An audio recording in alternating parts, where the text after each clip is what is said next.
উমরে ফারুক সালাত শুরু করলেন, ফজরের সালাত, আল্লাহু আকবার। In the meantime Abu Lulu এই খঞ্জর নিয়ে উমরে ফারুকের বুকের মধ্যে 3টা স্টেবিং করলেন। একটা মারলেন নাভির নিচে, মারার সাথে সাথে পাকস্থলী কেটে গেল। আরেকটা মারলেন পাজরে, পাজর ছিঁড়ে গেল। 3টা মারার পরে উমরে ফারুক বললেন, কাতালানি আল কাল, এক কুকুর আমাকে মেরে ফেলেছে। পেছন থেকে এক সাহাবীকে টান মেরে সামনের দিকে নিয়ে গেলেন, তুমি নামাজের ইমামতি করাও। আর ওমরে ফারুককে বাকিরা ধরাধরি করে পেছনে নিতে আরম্ভ করলেন। আর এই আত্মাই আক্রমণ যে করেছে, সে কাতারের মাঝখান দিয়ে যেতে আরম্ভ করলো আর 2 দিকে ছুরি মারতে আরম্ভ করলো। 13 জন সাহাবীর গায়ে ছুরি মেরেছে, 7 জন সাহাবা স্পট ডেথ, জায়গায় মৃত্যু। এই ভয়ঙ্কর অবস্থা দেখে এক সাহাবী বুরনুস, এক ধরনের জুব্বা আছে মাথাওয়ালা, অনেকে জ্যাকেট পরছেন না এরকম মাথাওয়ালা, লম্বা জুব্বা আছে আরবরা শীতে পরে মাথাওয়ালা, এই মাথাওয়ালা জুব্বা বের করে এক সাহাবী জালের মতো তার দিকে উড়ায় মারল। ওই বুরনুসের মধ্যে পেঁচিয়ে আবু লুলু মাটিতে পড়ে গেল আর সুইসাইড করে ফেলল, নিজের বুকে নিজে মেরে আত্মহত্যা। যে সাহাবীকে ইমামতির জন্য দাঁড় করালেন, উনি ছোট্ট সূরা দিয়ে প্রথম রাকাতে সূরা আল কাউসার, দ্বিতীয় রাকাতে সূরাতুল ইখলাস দিয়ে নামাজ শেষ। উমরে ফারুক বেহুশ। উমরে ফারুক কি বেহুশ।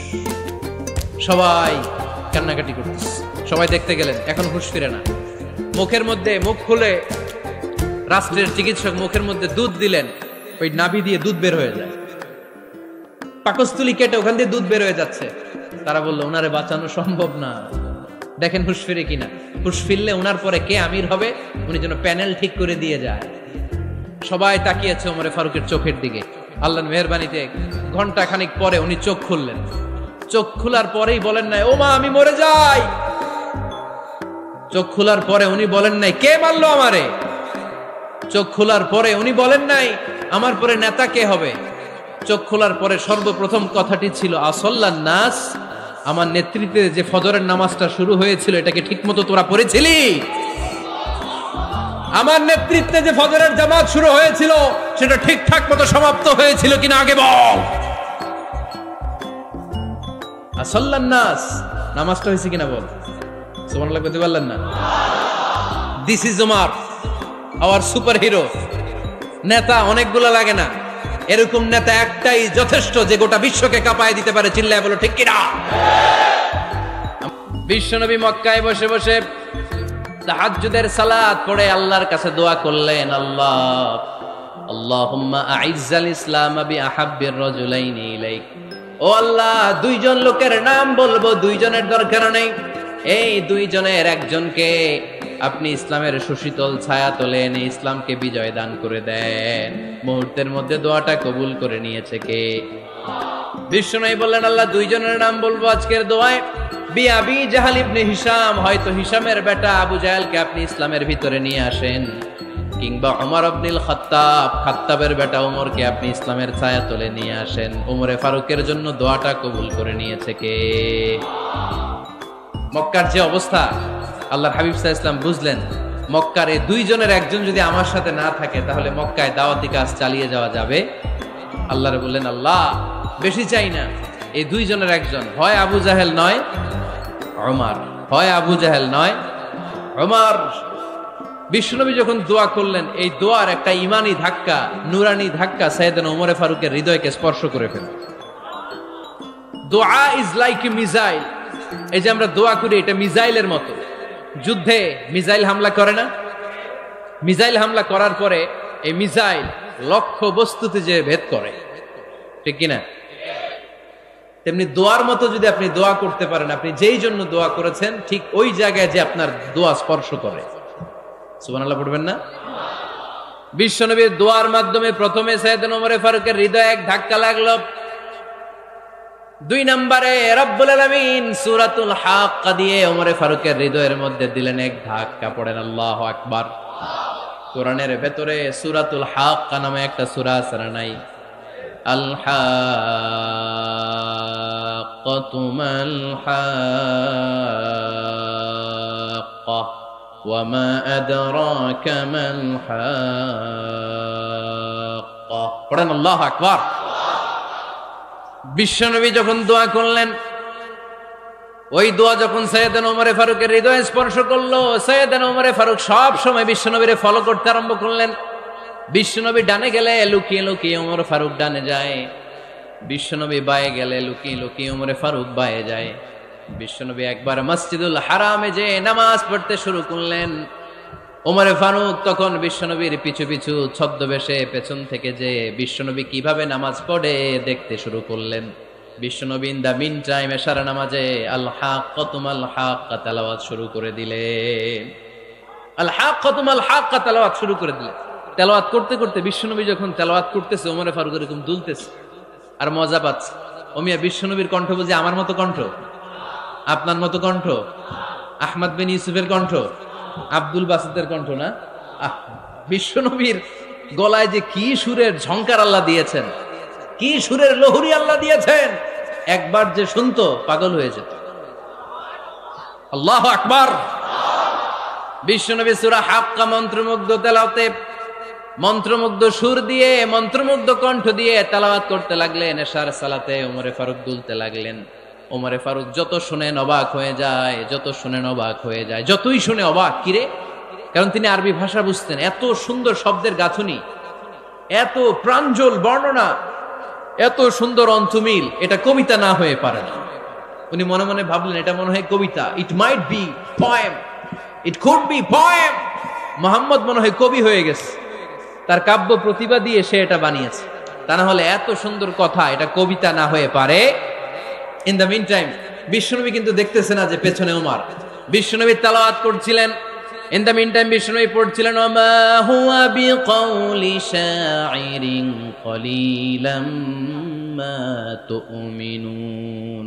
এই আয়াতের অর্থ হলো এটা কোনো কবির কথা নয়, খুব অল্প সংখ্যক লোকই তোমরা ঈমান আনো। সুবহানাল্লাহ পড়ে। এটাকে বলে কোইন্সিডেন্ট। কোইন্সিডেন্ট হুট করে অনেক সময় মিলে যায়, যায় কি যায় না? আপনি একজনের কথা ভাবতেছেন ভাবতেছেন, বাজারে গেলেন, বাজারে যেই দেখেন ওই লোকটা দাঁড়ায় আছে, এরকম হয় কি হয় না? কোইন্সিডেন্ট।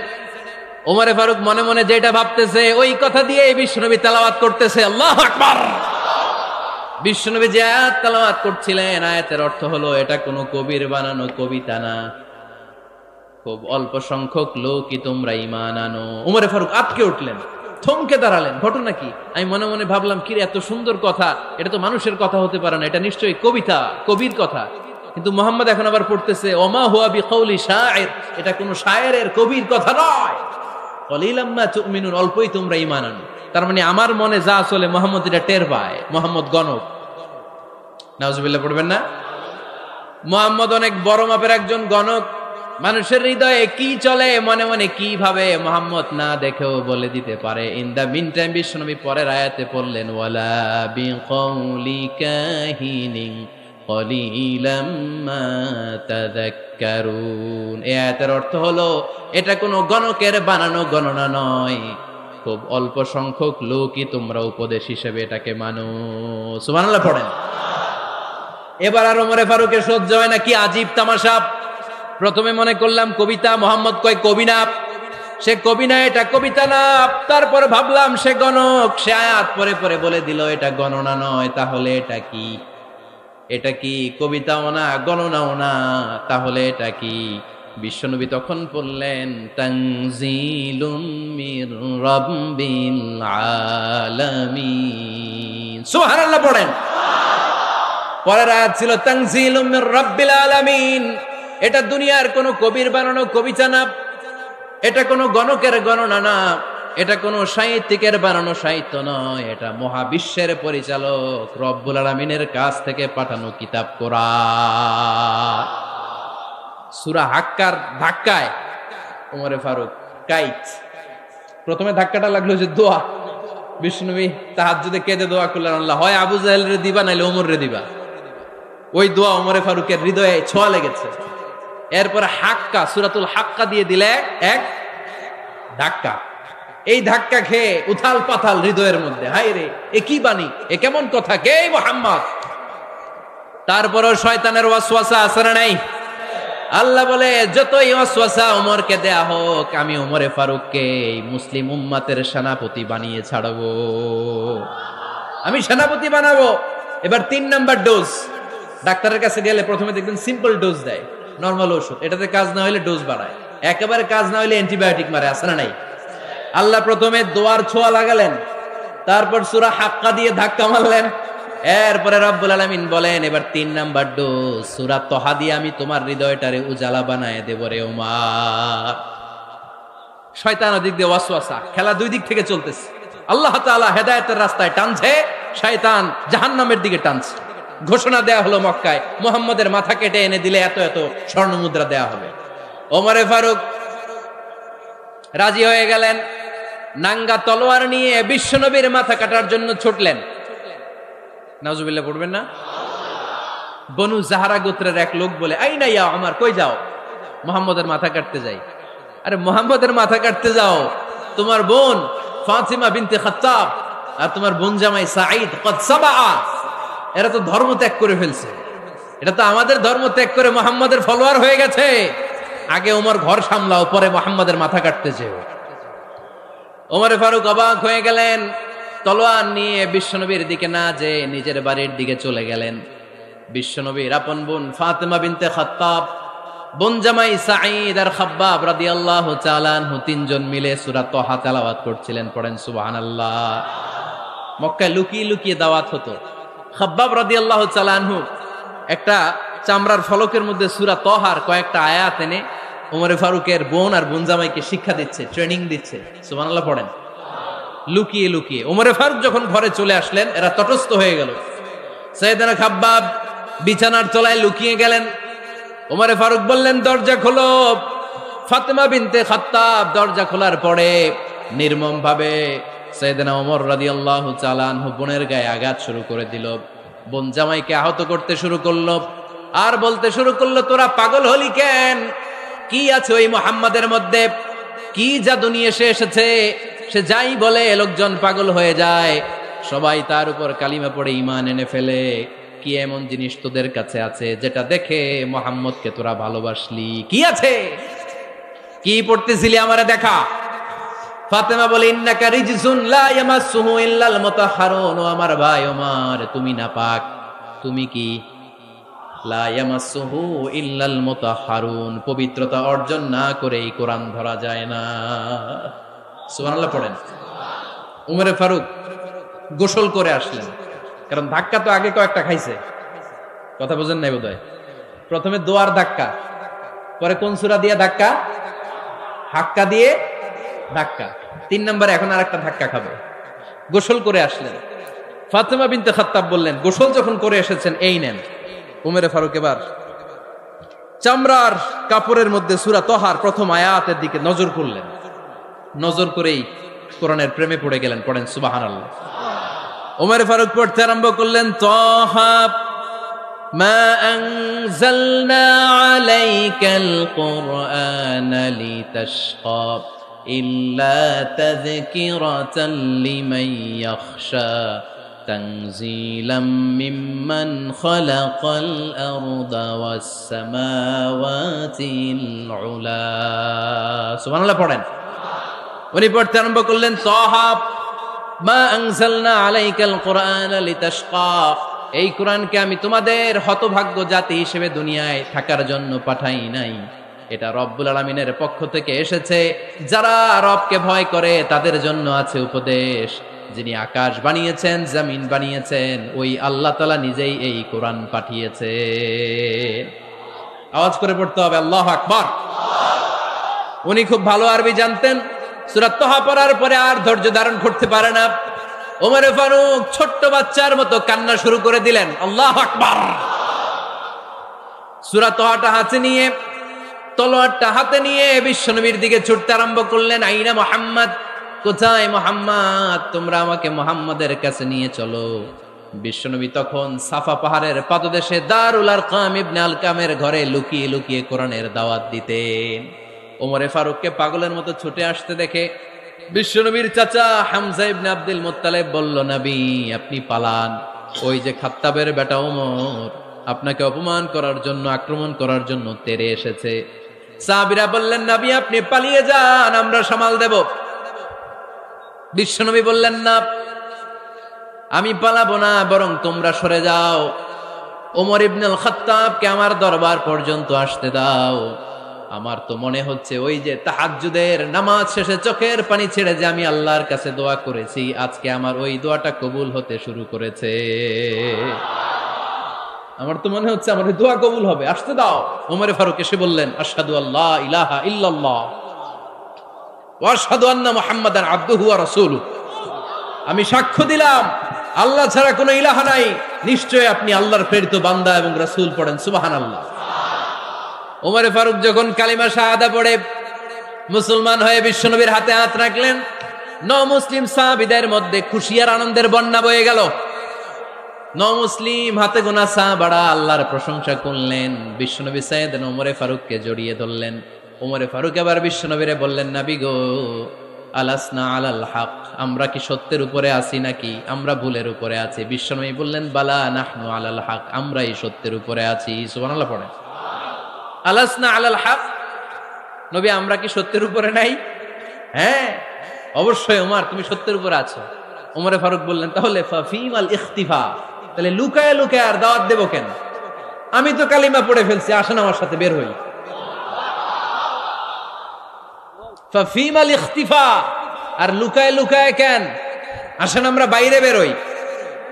বিশ্বনবী বললেন, ওমর এটা মাক্কি জীবন, এখানে আমরা একটু গোপনে গোপনে দাওয়াত দিতে চাই। ওমরে ফারুক বলে, না, আমার দায়িত্ব, আমি একটা মিছিল দিতে চাই নবী। আল্লাহর নামের তাকবীর দিতে দিতে দারুল আরকাম থেকে শুরু করে মসজিদুল হারাম পর্যন্ত একটা মিছিল দিয়ে আমি মক্কা কাঁপায়া দেব। অনুমতি দেন। বিশ্বনবী দিতে চান। ওমর ফারুক অনেক বোঝানোর পরে স্বল্প পরিসরের একটা অনুমোদন পাওয়া গেল বিশ্বনবী সাল্লাল্লাহু আলাইহি ওয়াসাল্লামের কাছ থেকে। কিন্তু মিছিল যে দিবে, মিছিলের জন্য লোকের দরকার আছে না নাই? এখানে লোক নাই, আমি একাই মিছিল দিতেছি। এটা জমবে, মিছিল জমবে। খুঁজে উনি 11 জন মুসলিম সাহাবা পেলেন। কয়জন? ওমরে ফারুক বললেন, 11 জনই সই।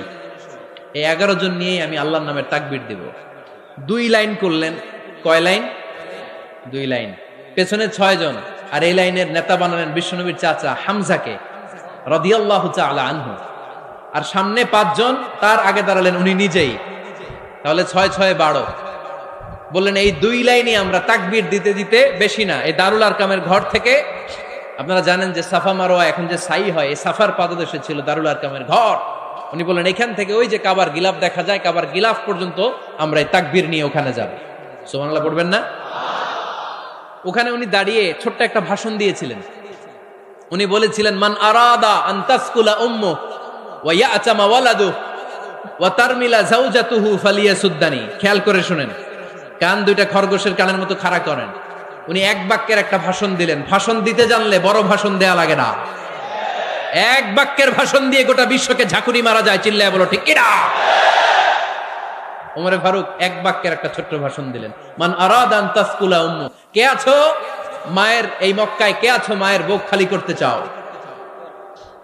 ইয়াতামা ওয়ালাদু, কে আছো বাচ্চাগুলারে, নিজের সন্তানগুলোরে ইয়াতিম বানাতে চাও? কে আছো তারমিলা যাওজাতুহু, নিজের স্ত্রীকে বিধবা বানাতে চাও? ফালিয়াসুদ্দানি, বুকের পাটা থাকলে আমি ওমর রে থামাও। ফালিয়াসুদ্দানি, দেখি মক্কায় কার এত বড় বুকের পাটা। কে আছো মায়ের বুক খালি করতে চাও, সন্তান রে এতিম বানাতে চাও, স্ত্রীকে বিধবা বানাতে চাও? ফালিয়াসুদ্দানি, পারলে আমারে ঠেকাও। এই বলে উনি আল্লাহু আকবার, আল্লাহু আকবার, আল্লাহু আকবার বলে স্লোগান শুরু করে দিলেন। এক এক স্লোগানে মক্কার মরুজমিন থারথার করে কাঁপতে আরম্ভ করলো। এই মিছিল মক্কার কেউ দেয় নাই। মিছিলের আওয়াজ শুনে আবু জাহেল বাইরিস, উতবা বাইরিস, শাইবা, ওয়ালিদ ইবনে মুগীরা সব বের হয়েছে। কিরে, আমার এলাকায় এত বড় স্লোগান, কার এত সাহস? বের হয়ে দেখে মিছিলের সামনে ওমর। ওমর রে দেখে দিছে এক দৌড়। কারণ ওমরে ফারুককে থামানোর মতো বাপের বেটা মক্কায় দ্বিতীয়টা কেউ ছিল না। আওয়াজ করে বলেন ঠিক কিনা? ওমরে ফারুক আল্লাহু আকবার, আল্লাহু আকবার বলে স্লোগান দিতে দিতে মসজিদুল হারামের ভেতরে ঢুকে গেল। কাবার গিলাফ ধরার পরে সেদিন মিছিল থেমেছে। ওই আল্লাহর নামের স্লোগান সেদিন কেউ থামাতে পারে নাই, কিয়ামত পর্যন্ত কেউ থামাতে পারবে না। চিল্লায় বলো ঠিক কিনা? ওই রকম একটা ওমরের দরকার, আমাদের বেশি চাই না। জোরে বলেন ঠিক কিনা? দাও খোদা দাও আমায় আবার ওমর দারাজ দিল, দাও খোদা দাও আমায় আবার ওমর দারাজ দিল, দাও আলীর মতো বীর সেনানী, আলীর মতো বীর সেনানী জাগাতে নিখিল, দাও খোদা দাও আমায় আবার ওমর দারাজ দিল। সুবহানাল্লাহ পড়েন। একটা ওমর লাগবে, চিল্লায় বলেন কয়টা? ওই ওমরের অপেক্ষায় বাংলাদেশ সহ গোটা মুসলিম উম্মাহ, ঠিক কি না? একটা ওমরই যথেষ্ট। আমাদের সেন্ট্রাল লিডারশিপ নাই তো, আমাদেরকে এদিকে লাথি মারলে আমরা ওইদিকে যাই, ওদিক থেকে গুতা মারলে আমরা এদিকে যাই। আমাদের রিপ্রেজেন্টেটিভ, আমাদের প্রতিনিধিত্ব করার মতো কোনো কেন্দ্রীয় লিডারশিপ নেতৃবৃন্দ গোটা বিশ্বে নাই, ঠিক কি না?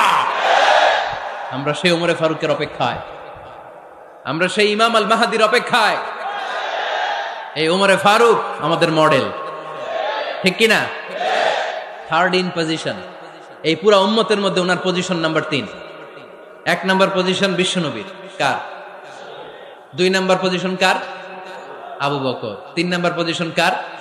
ওমরে ফারুকের। বিশ্বনবী বলতেন লা নবিয়্যা বা'দি, লা নবিয়্যা বা'দি, আমার পরে কোনো নবী নাই। ওয়ালা রাসূলা, আমার পরে কোনো রাসূলও নাই। আমার নবীর পরে আর কোনো নবী আছে? আমার নবীর পরে আর কোনো রাসূল আছে? এই যে কাদিয়ানি যে একটা সম্প্রদায় আছে, এরা কি মুসলিম নাকি অমুসলিম? মুসলিম সম্প্রদায়ের সাথে এদের কোনো সম্পর্ক নাই, চিল্লায় বলেন ঠিক কি না?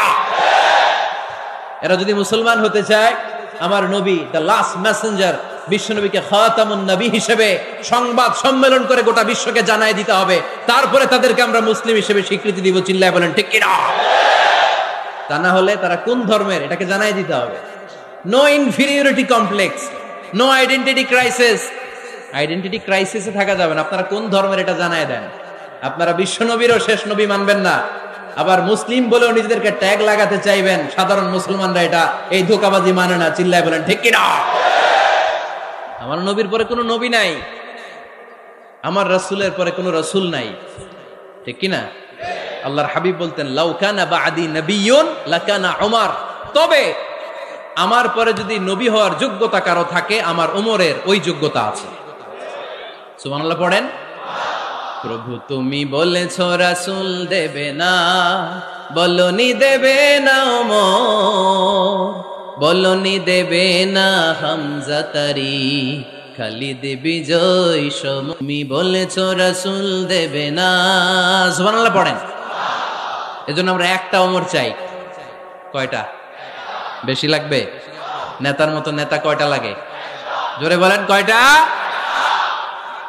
Enough, that's enough. Omar Farooq our superhero. ওনার সাথে বিশ্বনবী সাল্লাল্লাহু আলাইহি ওয়াসাল্লামের মুসাহারার সম্পর্ক ছিল।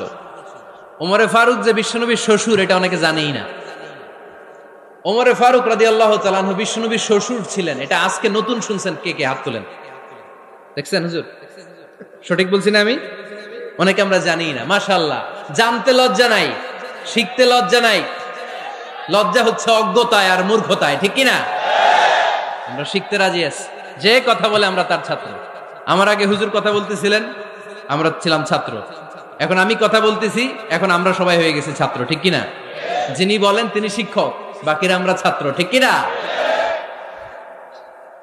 4 খলিফার 2 খলিফা, ইসলামের 4 খলিফার 2 খলিফা বিশ্বনবীর মেয়ের জামাই, আর বাকি 2 খলিফা বিশ্বনবীর শ্বশুর। সুবহানাল্লাহ পড়েন। সাইয়েদনা আলী রাদিয়াল্লাহু তাআলা আনহু, সাইয়েদনা উসমান যুন-নূরাইন বিশ্বনবীর মেয়ের জামাই।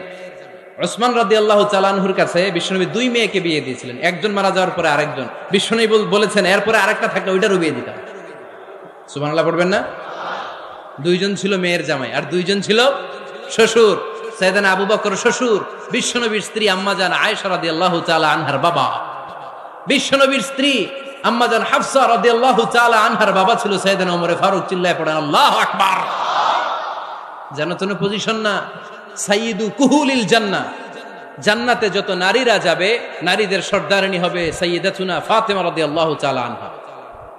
এই ফরিদপুরের যত ইয়াং স্টাররা, তোমরা যারা জান্নাতে যাবে, তোমাদের লিডার হবে সাইয়েদনা হাসান আর হুসাইন রাদিয়াল্লাহু তাআলা আনহুমা।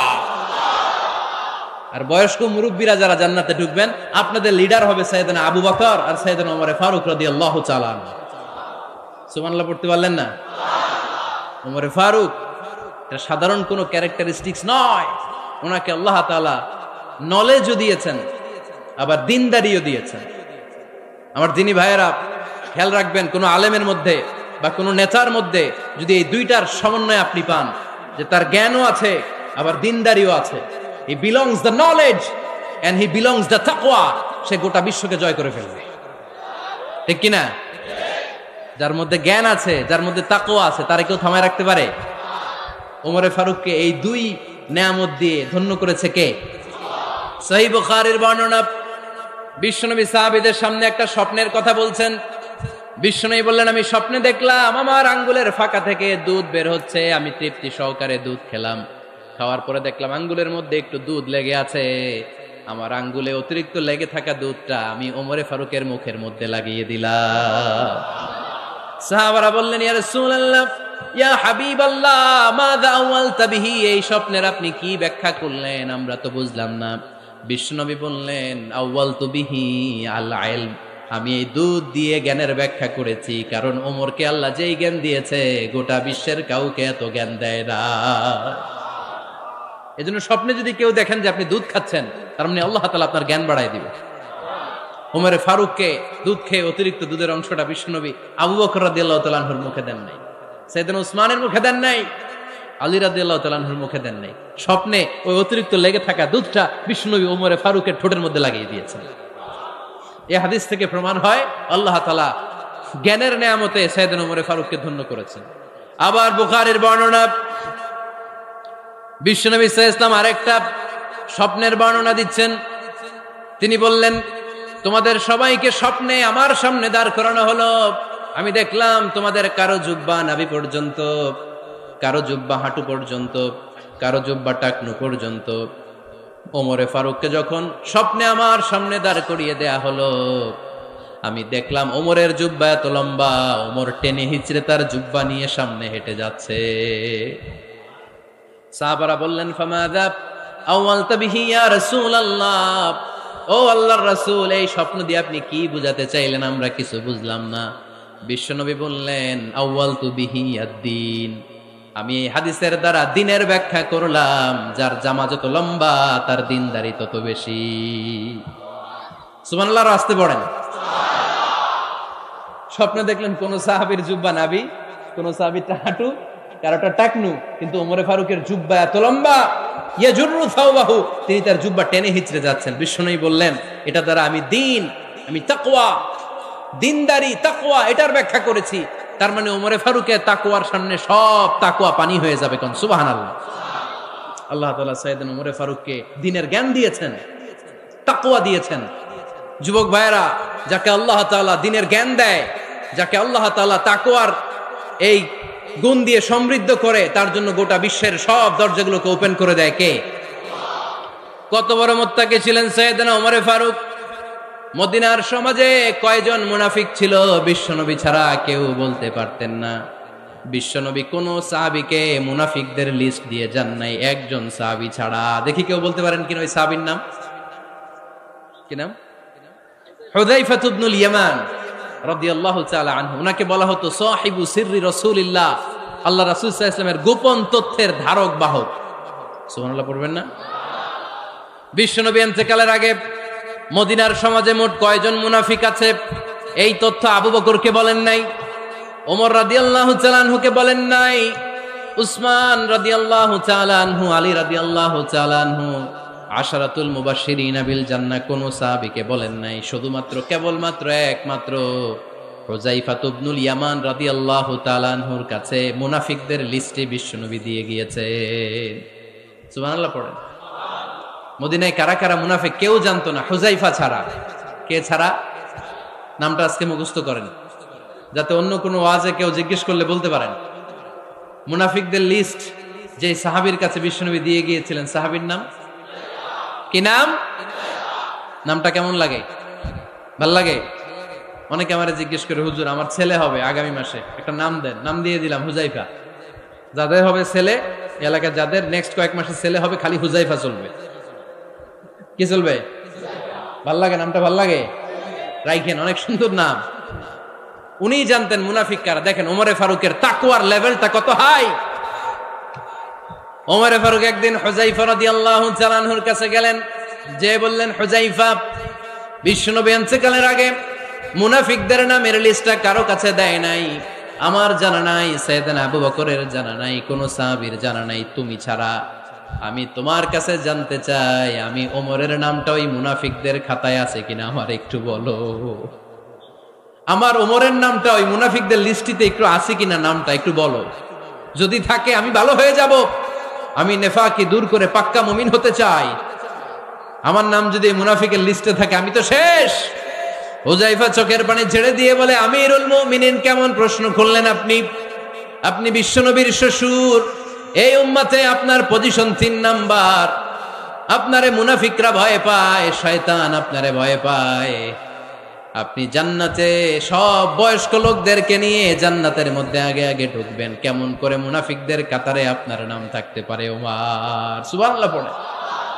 কি বিনয়ী, কি তাকওয়া। হুযায়ফাকে যে ধরতেন, হুযায়ফা একটু বলো না আমার নামটা মুনাফিকদের লিস্টিতে আছে কিনা। ওমরে ফারুকের যদি এই টেনশন থাকে যে আমি মুনাফিক হয়ে গেলাম কিনা, আমাদের এই টেনশন থাকার দরকার আছে না নাই? হ্যাঁ, যেন সব সময় আল্লাহর কাছে দোয়া করতে হবে, আল্লাহ তুমি নেফাকি থেকে আমাদেরকে বাঁচাও। আরো জোরে পড়েন আমিন। আপনারা ওঠা বসা শুরু করলেন কেন? অনেক রাত হয়ে গেছে তাই? হ্যাঁ, শেষ করে দেই তাহলে না? যে অনেকের কষ্ট হচ্ছে মনে হচ্ছে। হ্যাঁ, এক নম্বরে যাচ্ছে এটা সব মুখস্থ দেখি। হ্যাঁ, 1 নাম্বার, 2 নাম্বার, 3 নাম্বার। 1 নাম্বার হইল পেশাবখানা, 2 নাম্বার পায়খানা, 3 নাম্বার নাকি এইটা?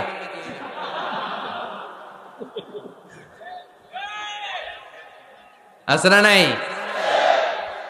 না। সিগারেট কোন মুসলমান খেতে পারে? সিগারেট হয় টোবাকো প্ল্যান্টস থেকে, তামাক পাতা। ফরিদপুরে চাষ হয় নাকি? হয়। কোন থানায় হয় বেশি? হ্যাঁ, তামাক ক্ষেত যারা দেখছেন, কোনো বেড়া লাগানো লাগে? কেন, ছাগলেও মুখ দেয় না। তো যেটা ছাগলে খায় না, এটা কোনো মুমিন বান্দা খাইতে পারে? তো খান কেন এগুলো, এই পচা জিনিস? হ্যাঁ, এই পৃথিবীতে বিড়ি আর সিগারেটই একমাত্র খানা যেটা টয়লেটে ঢুকে খাওয়া যায়, তাই না? পৃথিবীতে সিগারেট আর বিড়ি একমাত্র খাবার। রাগ করবেন না যারা খান, রাগ করেন না। আবার একটু কমন সেন্সটা কাজে লাগানোর জন্য, চিন্তার জন্য বলতেছি। এটাই পৃথিবীর একমাত্র খাবার যেই খাবারের গায়ে এই খাবারের বদনাম লেখা থাকে, স্মোকিং কজেস ক্যান্সার। ধূমপান কর্কট রোগের কারণ, ধূমপান স্বাস্থ্যের পক্ষে ক্ষতিকারক লেখা থাকে না? আচ্ছা, ধরেন ফরিদপুরের একটা কোম্পানি নতুন চানাচুর বের করছে, ওই চানাচুরের গায়ে লেখা, এই চানাচুর খাওয়ার 1 ঘন্টার মধ্যে বমি শুরু হবে আর ডায়রিয়া হবে। খাবেন? কি কইবেন? তুই খা। দোকানদারে কি কইবেন? তুই খা, তোর বমি হোক, তোর 14 গোষ্ঠীর ডায়রিয়া হোক, আমি টাকা দিয়ে এগুলো কিনবো না, ঠিক কি না? কারণ এই প্রোডাক্টের গায়ে এই প্রোডাক্টের বদনাম লেখা, এটা আমরা কিনবো কেন? কিন্তু সিগারেটের উপরে সিগারেটের বদনাম লেখা থাকার পরও আমরা খাই, টয়লেটে বসে খাই। এটার মধ্যে একটা পয়জন আছে, এটাকে বলে স্লো পয়জন, নিকোটিন। এটা আপনার লাং, ফুসফুসকে শেষ করে দিবে। Slow poison. সিগারেট খাওয়া অনেকটা আত্মহত্যা শামিল। বিষ খেলে সাথে সাথে মরে, সিগারেট খেলে ধুকে ধুকে মরে। আর সিগারেট থেকে হিরোইন, গাঁজা, ফেন্সিডিল, ইয়াবা, মেরিজুয়ানার পথে মানুষ পথ বাড়ায়, পা বাড়ায়, তাই না? এগুলো খাবেন না। ওয়ালা তুলকু আইদিকুম ইলা তাহলুকা, নিজে নিজেকে স্বেচ্ছায় ধ্বংসের দিকে ঠেলে দিও না। জীবনটা অনেক সুন্দর, জীবনটা অনেক রঙিন, আল্লাহর দেয় জীবনটাকে উপভোগ করার দরকার আছে না নাই? এই জন্য সিগারেটকে এই ফরিদপুরের প্রোগ্রাম থেকে আমরা আজকে নো বলে দিলাম। কি বলে দিব? আওয়াজ করে সবাইকে আমরা সবাই একসাথে বলবো, সিগারেটকে কি বললাম? মনে থাকবে? মাহফিলের প্যান্ডেল থেকে বাইর হয়ে আবার ইয়েস, হ্যাঁ না, ইয়েস করা যাবে না। সিগারেটকে কি বললাম? নো। ওমরে ফারুক রাদিয়াল্লাহু তাআলা আনহু আমাদের সুপার হিরো, আমাদের সবাই বলেন আমাদের। উনি কত বড় সুপার হিরো শুনেন। উনি জুমার খুতবা দিচ্ছেন। কি দিচ্ছেন? মসজিদে নববীতে। খুতবার মাঝখানে হঠাৎ বললেন, ইয়া সারিয়াতাল জাবাল, ইয়া সারিয়াত ইবনে জানিমিল জাবাল। এই কথা বলেই আবার খুতবা দিতে শুরু করলেন। উনার এই ইয়া সারিয়াত ইবনে জানিমিল জাবালের সাথে আগের কথারও কোনো মিল নাই, পরের কথারও কোনো মিল নাই। জুমার নামাজের পর মুসল্লি সাহাবারা ধরলেন, বললেন, ইয়া আমিরাল মুমিনিন। খুতবার মাঝখানে হঠাৎ করে ইয়া সারিয়াত ইবনে জালিমিল জাবাল বলে আপনি চিৎকার করলেন কেন? আপনার এই বাক্যের সাথে আপনার খুতবার আগের বাক্যের কোনো মিল নাই, আপনার খুতবার পরের বাক্যেরও কোনো মিল নাই। এই কথা আপনি কারে বললেন? কারে উদ্দেশ্য করে বললেন? এই কথার তাৎপর্য কি আমাদেরকে বুঝিয়ে বলেন। ওমরে ফারুক বললেন, আমি যখন খুতবা দিচ্ছি আমি দেখতে পেলাম ওই যে কয়েক মাস আগে আমি আমার মুসলিম সেনাবাহিনী পারস্যে আক্রমণের জন্য পাঠিয়েছি, বর্তমান ইরানের ওই বিশাল এলাকাতে পারস্যে আমি আমার ব্যাটালিয়ন পাঠিয়েছি। আমি হঠাৎ করে দেখতে পেলাম আমার মুসলিম বাহিনীর সেনাপতি যুদ্ধের এক পর্যায়ে তার ডানে আছে উপত্যকা, বায়ে আছে পাহাড়, সে পাহাড়ি রাস্তা ছেড়ে দিয়ে উপত্যকার দিকে যেতে শুরু করেছে। আমি দেখতে পেলাম আমার মুসলিম বাহিনী যদি উপত্যকার দিকে ছুটে বেড়ায়, কাফির মুশরিকরা আমার মুসলিম বাহিনীকে কচুকাটা করে ফেলবে।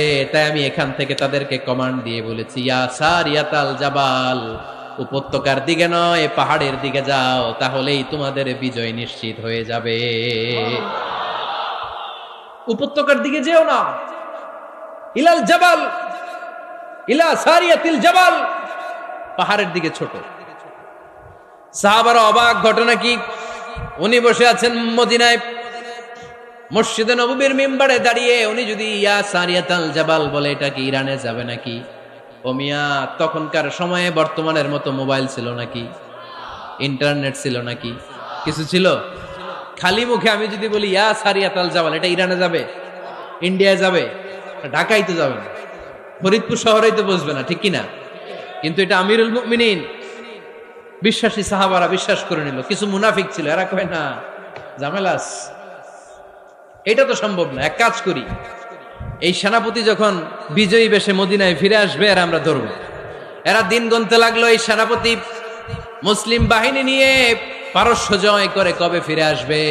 এই মুনাফিকের দলগুলো কখনো সেনাবাহিনীকে অভ্যর্থনা জানাতে যেত না, কিন্তু এইবার সবার আগে মদিনার উপকণ্ঠে যে সেনাপতিদেরকে অভ্যর্থনা জানানোর জন্য ফুল নিয়ে রেডি, ফুল নিয়ে দাঁড়ায়।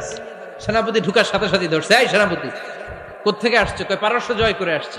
কয় এমন এমন দিন, জুমার দিন দুপুর বেলা যুদ্ধের মাঝখানে আমিরুল মুমিনিনের কণ্ঠের কোন কথাবার্তা শুনছো নাকি? সেনাপতি অবাক, কয় তোমরা জানলা কেমনে? শুনছি তো। সুবহানাল্লাহ পড়বেন না? আমরা যুদ্ধে একটা ভয়ঙ্কর অবস্থার মধ্যে ছিলাম, পেছন থেকে শত্রু আমাদেরকে আক্রমণ করতে শুরু করে দিল। ডানে যাব না বায়ে যাব, সামনে যাব নাকি পেছনে যাব, রাস্তা খুঁজে পাচ্ছি না। ডান দিকে ছিল আমাদের উপত্যকার রাস্তা, বাঁ দিকে ছিল পাহাড়ি পথ। আমরা সোজা পথ হবে মনে করে উপত্যকার দিকে ছুটতে আরম্ভ করলাম। হঠাৎ করে আমিরুল মুমিনিনের কণ্ঠ বজ্র কণ্ঠে আমার কানের মধ্যে ভেসে আসলো। আমার মনে হলো আমিরুল মুমিনিন কেমন যেন আমাকে কমান্ড দিচ্ছেন আর বলছেন, ইয়া সারিয়াতাল জাবাল, ডান দিকে উপত্যকার পথে নয়, তাড়াতাড়ি পাহাড়ের দিকে সৈন্য বাহিনী নিয়ে উঠে যাও। পাহাড়ের দিকে, ডানে না। This is wrong track and this is the right track. ওই দিন যদি ওমরে ফারুকের ওই গাইডলাইন, আমিরুল মুমিনিনের কমান্ড যদি আমি না শুনতাম, আজকে বিজয়ের বেশে ফিরতেও পারতাম না, আমাদের চেহারাও তোমরা দেখতে পেতে না। ওমরে ফারুকের ওই কমান্ড, ওই গাইডলাইন অদৃশ্য থেকে শোনার কারণে এই পারস্যের মধ্যে আমাদেরকে সেই যুদ্ধে বিজয় দান করেছে কে? দিস ইজ ওমরে ফারুক, দিস ইজ ওমরে ফারুক। বিশ্বনবী বলছেন, ওমর, মা লাকিয়াকা শাইতানু সালিকান ফাজ্জান ইল্লা সালাকা ফাজ্জান গায়রা ফাজ্জিক। ওমর, শয়তান ইবলিস যদি তোমারে কোনো রাস্তা দিয়ে হাঁটতে দেখে, শয়তান ওই রাস্তা রেখে দিয়ে অন্য রাস্তা দিয়ে হাঁটে। সুবহানাল্লাহ বাড়িতে যায় বললেন। কে বলতেছে? বিশ্বনবী। কার ব্যাপারে? ওমরে ফারুকের ব্যাপারে। শয়তান যদি দেখে যে ওমরে ফারুক এই রাস্তা দিয়ে হাঁটতেছে, শয়তান ওই রাস্তা রেখে দিয়ে অন্য রাস্তা দিয়ে হাঁটে। সুবহানাল্লাহ পড়েন। রাত্রিবেলা আমরা আমাদের বাচ্চা ছেলে মেয়েদেরকে যখন খাওয়াই, বাচ্চারা খেতে চায় না, এরকম হয় আপনাদের ফরিদপুর এলাকায়? হ্যাঁ, এই এলাকায় হয় নাকি? খেতে চায় না বাচ্চারা, এই চকলেট দেখায়া, এই মিনা কার্টুন দেখায়া, এইটা সেইটা এগুলো সেগুলো বলে, গল্প টল্প বলে ভুলায়া খাওয়ানো লাগে, তাই না? তারপরও খায় না। আমারও ছোট মেয়ে আছে, খেতে চায় না, এইটা সেইটা এমনি সেমনি খাওয়ানো লাগে। তো শেষে না পেরে মা বাবা বলতে বাধ্য হয়, ওই যে ভূত আসতেছে, ভূত, তাড়াতাড়ি তাড়াতাড়ি খাও, নাহলে যে ভূত ধরবে তোমারে। ওই যে বাঘ আসতেছে, বাঘ, তাড়াতাড়ি খাইলে নাহলে বাঘে কামড়াবে। বলি না আমরা? আপনারা কি বলেন? ভূত। আর কি বলেন? হ্যাঁ হ্যাঁ, আচ্ছা, এক এক জায়গায় এক একটা আমরা বলি, ভূত আসবে, বাঘ খাবে, ভাল্লুক খাবে, তাড়াতাড়ি খাও। মদিনাতে যখন ওমরে ফারুক আমিরুল মুমিনিন, মদিনার মায়েরাও বাচ্চাদেরকে খাওয়াতে পারতো না, ছোট্ট মেয়েদেরকে খাওয়াতে পারতো না, খাওয়া নিয়ে যন্ত্রণা করতো। বাচ্চারা যখন মদিনায় খেতে চাইতো না রাত্রি বেলায়, মদিনার মায়েরা বলতো তাড়াতাড়ি খাও, হা হুয়া ইয়াতি উমর, হা হুয়া ইয়াতি উমর, তাড়াতাড়ি খা, নাইলে ওই যে ওমর আসতেছে, Omar. This is our superhero সাইয়েদনা ওমর ফারুক রাদিয়াল্লাহু তাআলা আনহু। শুধু শয়তানি ভয় পেত না, মুনাফিকরাও ভয় পাইতো, জমের মতো ভয়। শুধু তাই না, আমাদের আম্মাজান বিষ্ণু ইসা ইসলামের স্ত্রীরাও ওমর ফারুককে ভয় পেতেন। সুবহানাল্লাহ কইবেন না? মাঝে মাঝে বিষ্ণু ইসা ইসলামের সাথে আম্মাজান আয়েশার ঝগড়া হতো, হতো না? আপনাদের ফ্যামিলিতে ঝগড়া হয়? হয় না? হয় না? কার কার দেখি? ওরে আল্লাহ, অনেক আল্লাহর ওলি আছে তো এই জায়গায়। ঝগড়া হয় না? কি কথা কয়, ঝগড়া হয় না বলে? বিশ্বনবীর ফ্যামিলিতে ঝগড়া হয়, আপনার ফ্যামিলিতে হয় না? মিষ্টি ঝগড়া। আর ও বিয়েই করে নাই।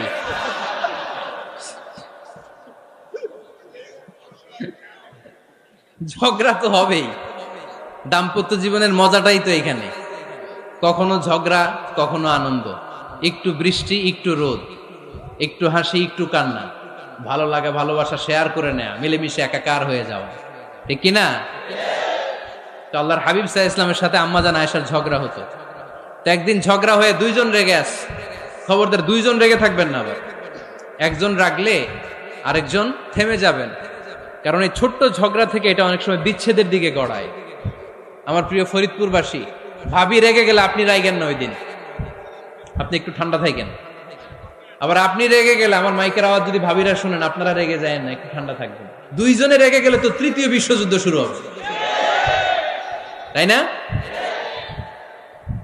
একজন রেগে গেলে আরেকজন ঠান্ডা। কারণ এই সামান্য ঝগড়া থেকে, ইগোর কারণে এটা বিচ্ছেদ আর ডিভোর্স পর্যন্ত গড়ায়। আর শয়তান এখানে উস্কানি দেয়, কারণ ইমানদারদের ফ্যামিলি ভাঙতে পারলে শয়তান সবচেয়ে বড় খুশি হয়। আর ইমানদারদের ফ্যামিলি টিকে থাকলে খুশি হয়ে যায় কে? আম্মাজান আয়েশা রাদিয়াল্লাহু তাআলা আনহার সাথে বিষ্ণু ইসা ইসলামের ঝগড়া হতো মাঝে মাঝে। একবার ঝগড়া হলো, বিষ্ণু ইসা ইসলামের রাগ, আম্মাজান আয়েশাও রাগ। বিষ্ণুই বললেন, আয়েশা, ঝগড়া করে আর কতক্ষণ থাকবো, আসো মিটমাট করি। আয়েশা রাদিয়াল্লাহু বললেন, ঠিক আছে, মিটমাট করবো। তো বিষ্ণু ইসা ইসলাম বললেন, মিটমাটের জন্য কারে ডাকবো? ওমর রে ডাকি। কয় না, ওমর রে না, ওমর গালিজ, ওমর অনেক রাগে, আমার ডর লাগে। কয় তাহলে তোমার আব্বারে ডাকি। কয় ডাকেন। কি খুশি! মেয়েদের মধ্যে অভ্যাসটা আছে না নাই? তাহলে তোমার আব্বারে ডাকি, ডাকেন। ডেকে নিয়ে আসা হলো। আবু বকর রাদিয়াল্লাহু তাআলা আনহু দাঁড়ালেন, আম্মাজান আয়েশা দাঁড়ালেন, বিশ্বনবীও দাঁড়ালেন।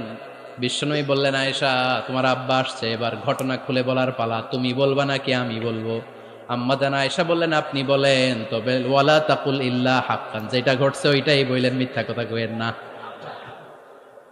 আবু বকর রাদিয়াল্লাহু তাআলা আনহু রেগে মেগে আগুন। কি এই কথা তুমি কেমন করে বলো? বিশ্বনবী কি মিথ্যা কথা কখনো বলবে? রেগে মেগে দিলেন মেয়ের গালে এক চড়। বানিয়ে বলতেছি না, মুসনাদ আহমদ ইবনে হাম্বলের হাদিস।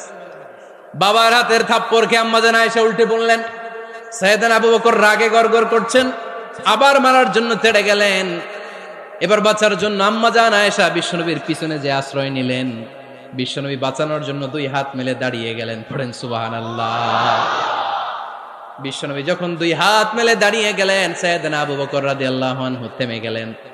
সাইয়েদনা আবু বকর রাদিয়াল্লাহু তাআলা আনহু ঘর থেকে বের হয়ে বারান্দায় দাঁড়ালেন। পড়েন সুবহানাল্লাহ। এবার বিশ্বনবী আম্মা জান আয়েশার কাছে যেয়ে বলেন, ইয়া আয়েশা কাইফা রাআইতিনি আনকাসতুকি মিনার রাজুল, দেখছো কেমনে বাঁচাইলাম? আমি না থাকলে বর্তমানে ফেলতো আজকে। আমি বাঁচাইছি তোমারে, আমি আমার লগে ঝগড়া করো তুমি। লজ্জায় পড়ে আম্মা জান আয়েশা খিলখিল করে হেসে দিলেন, বিশ্বনবীও হেসে দিলেন। দুইজনের হাসির মধুর আওয়াজ শুনে সাইয়েদনা আবু বকর বাইরে থেকে অবাক, কিরে এতক্ষণ না ঝড় তুফান, এখন দেখি হাসি। সালাম দিয়ে অনুমতি নিয়ে ভিতরে ঢুকলেন। ঢুকে দেখেন আম্মা জান আয়েশাও হাসে, বিশ্বনবীও হাসে। এ হাসি দেখে আবু বকর রাদিয়াল্লাহু আনহু হেসে দিলেন। আরশের উপর থেকে খুশি হয়ে গেলেন কে? এবার সাইয়েদনা আবু বকর রাদিয়াল্লাহু তাআলা আনহু বললেন, ইয়া রাসূলুল্লাহ আশরিকানি ফি সিলমিকুমা কামা আশরাকতুমানি ফি হারবিকুমা। ও নবী, যুদ্ধ লাগলে, দুইজন যুদ্ধ লাগলে মীমাংসার জন্য যেমনি আমারে ডাকেন, এরকম হাসি আর আনন্দের মুহূর্তেও আমারে একটু ডাইকেন। আশরিকানি ফি সিলমিকুমা কামা আশরাকতুমানি ফি হারবিকুমা। নবী, আপনাদের মধ্যে ঝগড়া লাগলে সন্ধি করার জন্য আমারে যেমনি ডাকেন, আপনাদের হাসি খুশি আনন্দ খুনসুটি এই মজাদার মুহূর্তগুলোতে আমারে বঞ্চিত রাখেন না, আমার একটু ডাইকেন। সুবহানাল্লাহ পড়েন। এই মুসনাদে আহমদ ইবনে হাম্বলের হাদিস শোনার উদ্দেশ্য হচ্ছে, বিশ্বনবী প্রথমে ওমর ফারুকের নাম বলেছিলেন। সাইয়েদনা আয়েশা বলে, না আমি ডরাই। হাইবাত, দিস ইজ কল্ড হাইবাত ওমর। একবার বিশ্বনবীর সব বিবিরা ধরলেন, ও নবী আমাদেরকে এটা দেন, ওইটা দেন, ঘরে এটা নাই, ওইটা নাই, ওইটা নাই। বিশ্বনবীকে, আমার কাছে কিচ্ছু নাই, যদি এমনি আমার বউ হয়ে থাকতে চাও থাকো, তাহলে তা না হলে যা লাগবে কিনে দেব, সাথে সাথে তালাকও দিয়ে দিব। কিছু দিতে পারবো না, আমার নাই তো, সামর্থ্য নাই। কিন্তু বিবিরাও ছাড়া না, এটা দেন ওইটা দেন। বিশ্বনবী রহমতের নবী, বিবিদেরকে বুঝাতেও পারেন না, বিবিরা আবদার করতেছে, নবী এটা লাগবে ওইটা লাগবে। ইন দ্য মিন টাইম বিশ্বনবী একজনের সালাম শুনতে পেলেন। কে যেন দরজায় দাঁড়িয়ে বলতেছে, আসসালামু আলাইকুম। বিশ্বনবী দরজার দিকে তাকালেন, তাকিয়ে বললেন, ওয়া আলাইকুমুস সালাম। আর বুঝতে পারলেন এটা আমার ওমরের সালাম। সালাম দেওয়ার পরে বিবিদের দিকে তাকায় দেখে একজন বিবিও নাই, সব অন্দরমহলের ভিতরে দৌড়। সুবহানাল্লাহ পড়তে পারলেন না? This is our super hero Omar. এরকম ওমর একটা লাগবে, চিল্লায় বলেন কয়টা? একটা ওমর গোটা বিশ্বকে সোজা করে দিবে। একটা ওমর সবল আর দুর্বলের সব পার্থক্য দূর করে দিবে। মাজলুমের উপর জালিমের অত্যাচারের অবসান ঘটায় দিবে। গোটা বিশ্বটাকে সাম্য, মৈত্রী, ভালোবাসার ইনসাফ দিয়ে পরিপূর্ণ করে দিবে। সেই উমরের অপেক্ষায় আমরা। নিজের ছেলেকে 80টা বেত মেরেছেন। কয়টা? 80টা বেত মেরেছে। এই ব্যাপারে অনেকগুলো বর্ণনা পাওয়া যায়। সবচেয়ে সহিহ বর্ণনা হচ্ছে মুয়াত্তা ইমাম মালিকের বর্ণনা। ওমর ফারুক রাদিয়াল্লাহু তাআলা আনহুর ছেলে আব্দুর রহমান মারুফুন বিআবি শাহমা ছিলেন মিশরে। ওখানে নাবিজ খেয়েছিলেন। নাবিজ হচ্ছে আরব দেশের লোকেরা দুধের মধ্যে শক্ত খুরমা রাত্রেবেলা ঢেলে দিত।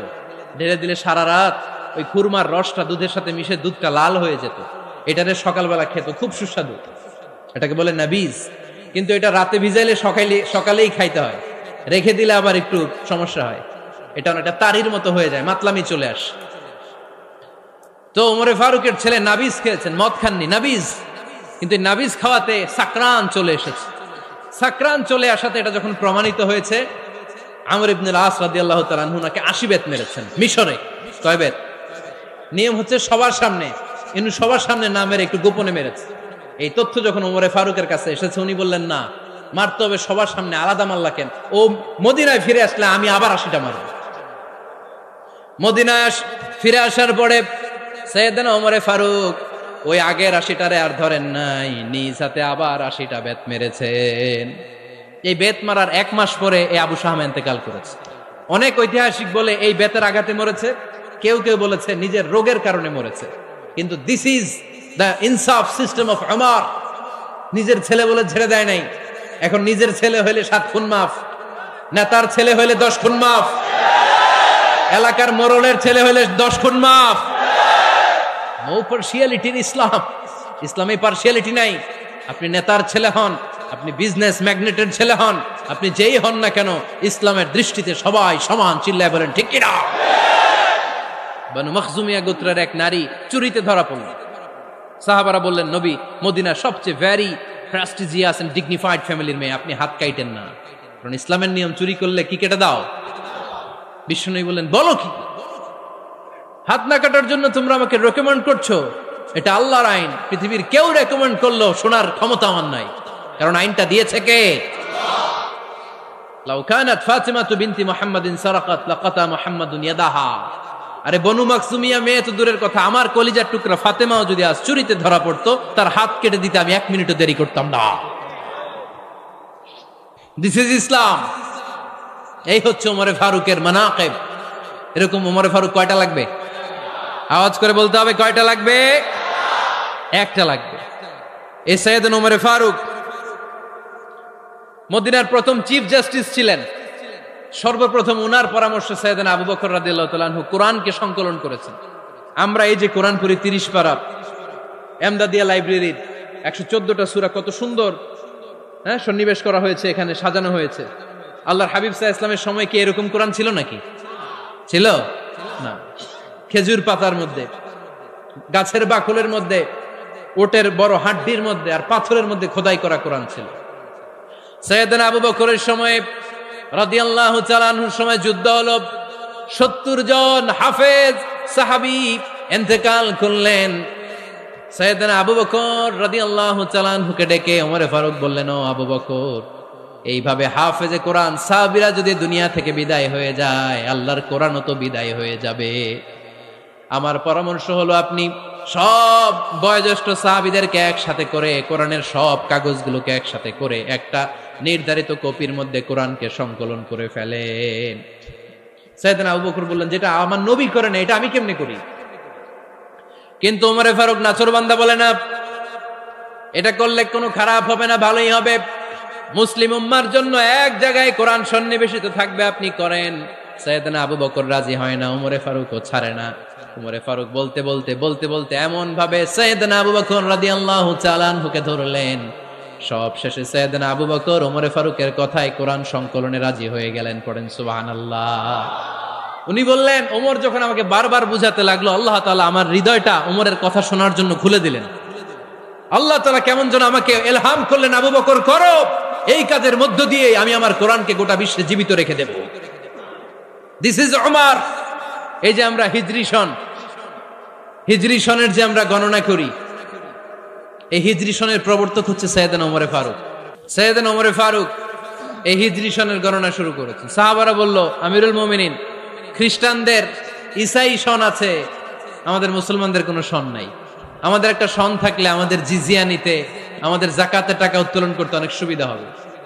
ওমর ফারুক বললেন, তাহলে কোন সালকে হিজরি, কোন সালকে মুসলিম সাল হিসেবে আমরা ঘোষণা দিতে পারি? একজন বলল, আমার নবী যেই সালে জন্মগ্রহণ করেছেন ওই সালে। ওমর ফারুক বললেন, না, আমার নবীর জন্ম আমাদের জন্য খুশির দিন, কিন্তু এটা আমাদের জন্য প্রেরণা নয়, প্রেরণা নবীর কাজে, ঠিক কিনা?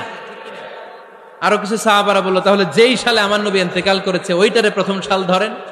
ওমর ফারুক বললেন, না, যেদিন তিনি ইন্তেকাল করেছেন এটা আমাদের দুঃখের দিন, এটা আমাদের প্রেরণা নয়। আমাদের প্রেরণা হচ্ছে বিশ্বনবীর ত্যাগ, তিতিক্ষা আর কাজের মধ্য দিয়ে। জোরে কোন ঠিক কিনা? ওমর ফারুক বললেন, যেদিন বিশ্বনবী ইসলাম রক্ষায় নিজের মাতৃভূমি ছেড়ে মক্কা থেকে মদিনায় গিয়েছেন, ওই দিনটাকে হিজরি প্রথম দিন ধরে আমরা হিজরি সাল গণনা করে শুরু করে দেব। ওইটাই হচ্ছে হিজরি সন। সেখান থেকে হিজরি সনের প্রবর্তন করেছেন সাইয়েদনা ওমর ফারুক রাদিয়াল্লাহু তাআলা আনহু। এই যে স্টেট গভর্নমেন্ট, এই যে প্রিজন, জেলখানা, ক্যান্টনমেন্ট, সচিবালয়, গণভবন, বঙ্গভবন, মুক্তিযোদ্ধাদের ভাতা, রাষ্ট্রীয় ভাতা, এই সব নিয়ম কানুন সাইয়েদনা ওমর ফারুক তার রাষ্ট্রীয় আমলে তিনি নিজে করেছেন। চিল্লায় পড়েন আল্লাহু আকবার। মুসলমানদের আলাদা কারেন্সি, নিজস্ব মুদ্রা ব্যবস্থা নিজে চালু করেছেন। সৈনিকদের মধ্যে যারা বিবাহিত, প্রতি 6 মাস অন্তর অন্তর 1 মাসের ছুটি কাটাতে তারা ফিরে আসবে, সাইয়েদনা ওমর ফারুক চালু করেছেন। চিল্লায় আওয়াজ করে পড়েন আল্লাহু আকবার। এই যে আমরা 20 রাকাত সালাতুত তারাবি পড়ি রমাদানে, পড়েন না আপনারা?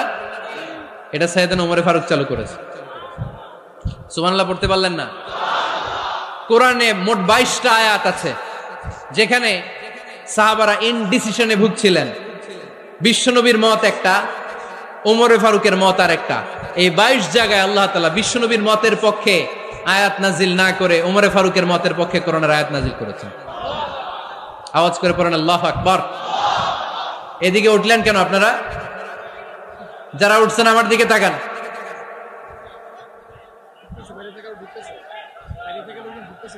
কিছু ভিতরে ঢুকতেছে, কিছু বাইরেতেছে না?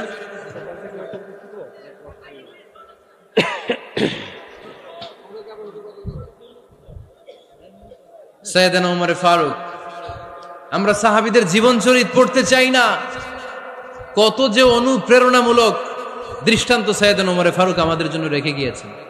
ওমর ফারুক যখন খলিফা, দিনের বেলায় যদি রাষ্ট্রে কোনো নিয়ম জারি করতেন, দিনের বেলায় জনগণকে কোনো বিষয়ে যদি নিষেধ করতেন, রাত্রে বেলায় খাওয়ার সময় ফ্যামিলি মেম্বারদের সবাইকে বলতেন, এই দিনের বেলা আমি জনগণকে এই কাজ করতে নিষেধ করেছি, তোমরা আমার ফ্যামিলি মেম্বার, খবরদার তোমরা এই কাজ করো না। জনগণ করলে যতটুকু শাস্তি, তোরা করলে পাবি ডবল শাস্তি। সুবহানাল্লাহ কইবেন না? আমাদের নেতারা ওই বাড়ির বিচার করে, ওই বাড়ির মাইয়ার বিচার, ওই বাড়ির পোলার বিচার, নিজের পোলা গাঞ্জা টানে, আছে না নাই? নিজের মেয়ে অপরাধ করে, আছে না নাই? কি নেতা ছিলেন ওমর ফারুক! আগে নিজের ঘর সামলিয়েছেন, আগে নিজেকে সামলিয়েছেন, নিজের ঘর ঠিক করেছেন, বলেছেন জনগণ করলে যত বেদ, তোরা করলে double Veda. This is call leader, ঠিক কিনা? এক বাবা এসে বললেন, ওমর ফারুক আমার ছেলে কথা শোনে না, বেয়াদব। ওমর ফারুক ছেলেরা ডাকলেন, বাবা তুমি তোমার আব্বাজানের কথা শোনো না, এটা তো কবিরা গুনাহ। ছেলে বলে, ওমর ফারুক সব দায় দায়িত্ব আল্লাহ ছেলে মেয়েদেরকে দিয়েছে, বাবা মাকে কোনো দায়িত্ব দেয় নাই। ওমর ফারুক বললেন, অবশ্যই দায়িত্ব দিয়েছে। তাহলে বলেন আমার বাবার দায়িত্ব কি? উনি বললেন, প্রাইমারিলি প্রথমত 3 দায়িত্ব। আইয়ান তাকিয়া উম্মা, পৃথিবীর প্রতিটি বাবার উচিত ছেলেদের মেয়েদের জন্য ভালো মায়ের ব্যবস্থা করা। 2 নম্বরে আইয়ুহসিনা ইসমা, সুন্দর তার একটা নাম রেখে দেয়া। 3 নম্বর ইউআল্লিমাহুল কিতাব, তার আল্লাহর কিতাব শিক্ষা দেওয়া। এবার ছেলেকে আমার আব্বা 3টার একটাও করে নাই। এবার ওমর ফারুক রেগে গেলেন, বাবার কাঁধে ধরলেন, বললেন তুই ছেলের জন্য বিচার নিয়ে আসলি, তোর 3টা দায়িত্বের একটাও তুই পালন করিস নাই। ছেলে বলে, আমিরুল মুমিনিন, আমার মা নর্তকী, আমার মা মাজুসি, আমার মায়ের মধ্যে কোনো আদব কাদব নাই, সুন্দরী দেখে আমার মারে বাবা বিয়ে করছে, আমার মায়ের কাছ থেকে জীবনে কিছু শিখি নাই। 2 নাম্বার সাম্মানি খানফাসা, আমার বাবা আমার নাম রেখেছে চামচিকা। কি নাম রাখছে? এটা নাম হইলো একটা, এরকম উল্টা পাল্টা নাম আছে না নাই? না, এগুলো রাখবেন না। আব্দুল্লাহ রাখবেন, আব্দুর রহমান রাখবেন, আর একটা কি বলছি আজকে? হুজাইফা রেখে দিয়েন, পারবেন?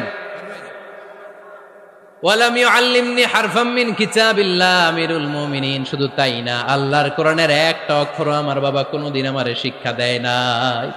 ওমর ফারুক রেগে গেলেন, এবার বাপের কান্দে দইরা মারতে শুরু করলেন। তুই পোলার নামে বিচার নিয়ে আইছিস, তোরে মার দিমু আগে। এরকম নেতার দরকার আছে না নাই? মদিনায় এক লোক তার বউরে রাগের চোটে 100 তালাক দিয়ে ফেলছে।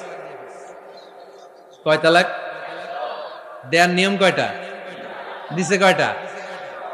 এবার স্ত্রী কাঁদতে কাঁদতে এসে বলে, আমিরুল মুমিনিন দেখেন, আমার স্বামী আমারে রেগে মেগে 100 তালাক দিচ্ছে। ওমর ফারুক বললেন, দইরা নিয়ে এটারে। নিয়ে আসা হলো। ওমর ফারুক বললেন, কয়টা তালাক দিয়েছ? কয় 100টা। কেন দিছ? কয় মাথা গরম আছিল। এরকম আছে না?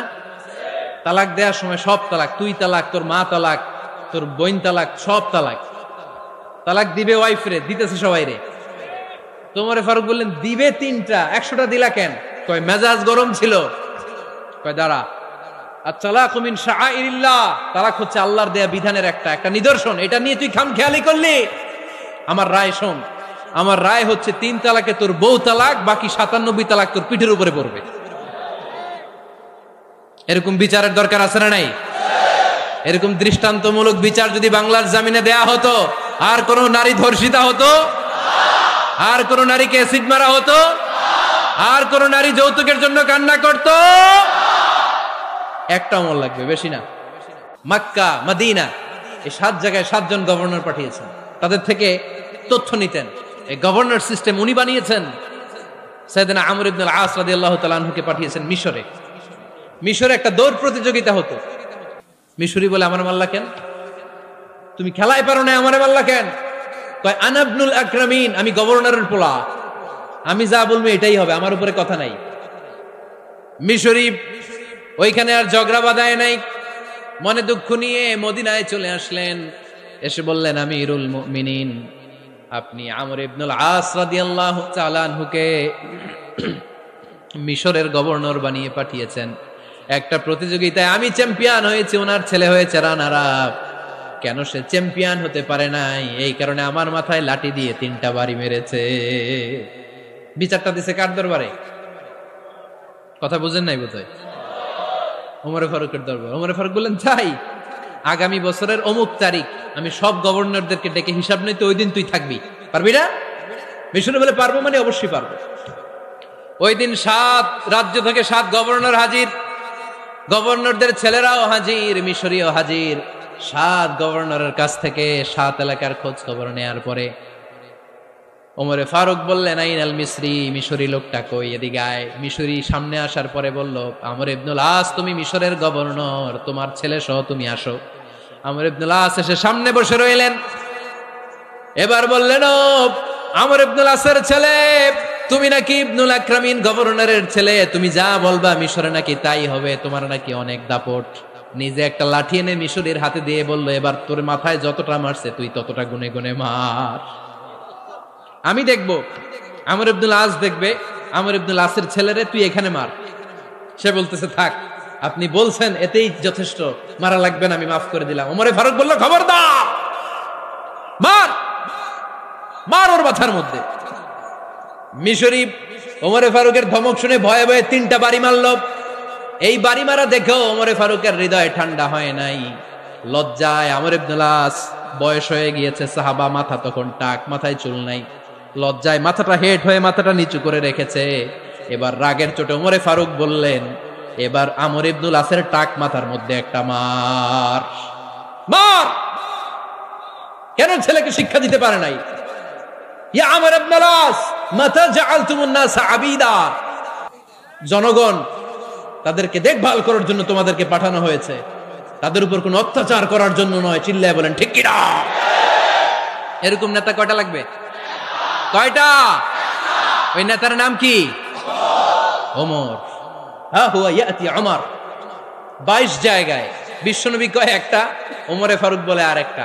আল্লাহ বলে, বিশ্বনবী আপনার পক্ষে আমি আয়াত নাজিল করতে পারলাম না, আমি ওমরের পক্ষে নাজিল করে দিলাম।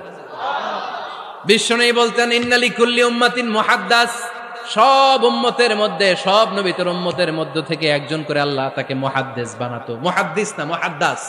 মুহাদ্দাস মানে এমন লোক যিনি যা ভাবতো ওই ভাবনাটাই আল্লাহ আয়াত হিসেবে নাজিল করে দিতেন। বিশ্বনবী বললেন, আমার উম্মতের মধ্যে মুহাদ্দাস হচ্ছে সাইয়েদনা ওমর।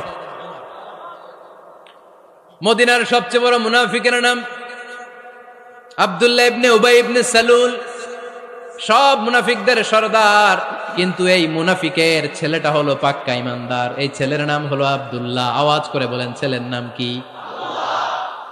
আব্দুল্লাহ ইবনে উবাই ইবনে সালুল, মুনাফিক সরদার যখন ইন্তেকাল করলো, সাইয়েদনা আব্দুল্লাহ রাদিয়াল্লাহু তাআলা আনহু বিশ্বনবীর কাছে এসে চোখের পানি ছেড়ে ডেকে বলে, নবী আপনিও জানেন, আমিও জানি, মদিনার সবাই জানে আমার আব্বা মুনাফিকদের সরদার, কিন্তু আমার মন তো মানে না, আমার তো পিতা, আমার তো বাবা লাগে, আমার তো মন মানে না। আপনিও জানেন মুনাফিক, আমিও জানি মুনাফিক। নবী আপনার দরবারে কিছু আমি চাই না, আপনার গায়ের একটা জামা দেন, আপনার জামাটা পরিয়ে আমার বাবারে দাফন দিব। এর উসিলায় যদি আমার আব্বারে আল্লাহ মাফ করে দেয়, দয়ার নবী মায়ের নবী জামা খুলে দিয়ে দিলেন। পড়েন সুবহানাল্লাহ। আব্দুল্লাহ রাদিয়াল্লাহু তাআলা আবার আবদার চললেন, নবী জানি আমার বাবা মুনাফিক, কিন্তু আমার তো বাবা, আপনার দরবারে ফরিয়াদ, আপনি নিজে যে আমার বাবার জানাজার নামাজের ইমামতি করবেন। দয়ার নবী মায়ার নবী জানাজার নামাজে যেতে চাইলেন। ওমরে ফারুক বললেন, নবী না, খবরদার আপনি উবাই ইবনে সালুলের জানাজায় যাবেন না। বিশ্বনবী জোর করে যেতে চাইলেন। সাইয়েদনা ওমরে ফারুক বিশ্বনবীর জামা পেছন থেকে টেনে ধরলেন। আল্লাহু আকবার। টেনে ধরলেন, যাবেন না আপনি। ওমরে ফারুকের হাত থেকে হ্যাচকা টান মেরে জুব্বা টান দিয়ে বিশ্বনবী জানাজায় চলে গেলেন। রব্বুল আলামিন আয়াত নাজিল করলেন, ইস্তাগফির লাহুম আও লা তাস্তাগফির লাহুম ওয়া ইন তাস্তাগফির লাহুম 70 মাররাতান ফালান ইয়াগফিরাল্লাহু লাহুম। নবী গো, একবার নয়, দুইবার নয়, 70 বারও যদি এই মুনাফিকের জন্য আপনি ক্ষমা চান, তার জন্য ক্ষমা নাই, তার জন্য আছে জাহান্নাম। ওয়ালা তাকুম, আপনি যাবেন না আলা কবরি, কখনো তাদের জানাজায় যাবেন না। এই যে একটা ভুল করে ফেলছেন, এটা এইবারই শেষ, এরপরে আর যাবেন না। সাইয়েদনা ওমর ফারুকের পক্ষে আল্লাহ তাআলা কোরআনের আয়াত নাযিল করে দিলেন, চিল্লায় পড়েন আল্লাহু আকবার। এভাবে 22টা জায়গায় ওমর ফারুক যা বলেছে, এটা নিয়ে একটা আলাদা আলোচনা হইতে হবে, আলাদা একটা আলোচনা লাগবে যে 22টা আয়াতে আল্লাহ তাআলা বিষ্ণুবীর পক্ষে কোরআনের আয়াত নাযিল না করে সাইয়েদনা ওমর ফারুকের পক্ষে আয়াত নাযিল করেছেন, চিল্লায় পড়েন সুবহানাল্লাহ। ওই ওমর ফারুককে আমাদের মডেল বানানোর দরকার আছে না নাই? ওই ওমর ফারুকের জীবনী আমাদের ছেলে মেয়েদেরকে পড়ানোর দরকার আছে না নাই? আমাদের ভবিষ্যৎ প্রজন্ম এগুলো জানে না। ওরা সালমান খান দেখে বড় হয়, ওরা শাহরুখ খান দেখে বড় হয়, ওরা ঋত্বিক রোশনকে দেখে বড় হয়, ওরা মনে করে যে এরাই বড় সুপার হিরো। আমাদের যে কত বড় সুপার হিরো আছে এরা জানেই না। নতুন প্রজন্মের কর্ণকহুরে সাইয়েদনা ওমর ফারুকের ইতিহাস পৌঁছে দেওয়ার দরকার আছে না নাই? ওমর ফারুকের ইন্তেকালের ঘটনাটা বলেই আমরা মোনাজাতের দিকে যাব। শুনবেন? শুনতে চান? উনি স্বপ্নে দেখলেন একটা লাল মোরগ ওনাকে 3টা ঠোকর মেরেছে। কয়টা? উনি জুমার নামাজে, জিলহজ মাসের শেষ সপ্তাহে জুমার নামাজে বললেন যে একটা লাল মোরগ 3টা ঠোকর মেরেছে। মুগীরা ইবনে শুবা রাদিয়াল্লাহু তাআলা আনহুর দাস আবু লুলু আল মাজুসি, এই লোকটা খঞ্জর বানাতে পারত। মুগীরা রাদিয়াল্লাহু তাআলা আনহুর দাস। মুগীরা প্রতিদিন 4 দিরহাম করে চার্জ করত, যেহেতু দাস। সে এসে বিচার দিল, আমিরুল মুমিনিন, মুগীরা আমার থেকে বেশি টাকা চায়, জুলুম করে। ওমর ফারুক বললেন, তাই? তুমি কি কাজ জানো? বলে, আমি খঞ্জর বানাতে জানি। বাড়ি কই? পারস্য। আরে তুমি খঞ্জর বানাতে জানলে তো 4 দিরহাম অনেক কম, সে তো আরো বেশি টাকা নেওয়া দরকার ছিল তোমার থেকে। আবু লুলুর এই কথা পছন্দ হয় নাই। সে কয়, ওমর তুমি সবারে দয়া দেখাও আর আমার ক্ষেত্রে কঠিন নিয়ম বানাইলা, দাঁড়াও এই নিয়ম তোমারে আমি দেখাবো। এই রাগে সে বাড়িতে যে একটা খঞ্জর বানালো। কি বানালো? খঞ্জর চিনেন? ছোট্ট ছুরি। কিছুদিন আগে ওমানের সুলতান কাবুস ইন্তেকাল করেছে, জানেন আপনারা? ওনার এই কোমরের মধ্যে খঞ্জর থাকতো, ছবিতে দেখছেন? আরব শায়েখ যারা সুলতান, আমির, কোমরে কি থাকে? ছোরা থাকে, খঞ্জর। সে বাসায় যে একটা খঞ্জর বানালো, যেই খঞ্জরের 2 মাথা, লাহু রাসান ওয়া মাকবাদাতুহু ফি ওয়াসাতি, আর ধরার হ্যান্ডেলটা মাঝখানে, এদিকেও ছুরি এদিকেও ছুরি, যাতে এইভাবে এইভাবে মারা যায়। সে ধার দিতে লাগলো আর বলল, ওমর দাঁড়াও তোমারে আমি দেখাবো। ওমর ফারুক মসজিদে নববীর ইমাম, ফজরের নামাজের সময় এ আবু লুলু আল মাজুসি বুরনুস পরে, চাদর পরে, লুকিয়ে লুকিয়ে, সে অগ্নি উপাসক, মুমিন নয়। ওমর ফারুককে অ্যাটাক করার জন্য গেলেন মসজিদে নববীতে। ওয়াকানু ইউসাল্লুনা বিগালাস, তখন ওনারা অন্ধকারে নামাজ পড়তেন। নামাজের সময় যখন হলো, লুকিয়ে লুকিয়ে প্রথম কাতারে ওমর ফারুকের পিছনে মুয়াজ্জিনের পাশেই দাঁড়ালো, হাতে খঞ্জর। একামত হলো, ওমর ফারুক সালাত শুরু করলেন, ফজরের সালাত, আল্লাহু আকবার। নামাজ শুরু করলেন, সূরা ফাতিহা বললেন। আরেকটা সূরা যখন পড়তে যাবেন, in the meantime Abu Lulu এই খঞ্জর নিয়ে ওমর ফারুকের বুকের মধ্যে 3টা স্টেবিং করলেন। একটা মারলেন নাভির নিচে, মারার সাথে সাথে পাকস্থলী কেটে গেল। আরেকটা মারলেন পাজরে, পাজর ছিঁড়ে গেল। 3টা মারার পরে ওমর ফারুক বললেন, কাতালানি আল কালব, এক কুকুর আমাকে মেরে ফেলেছে।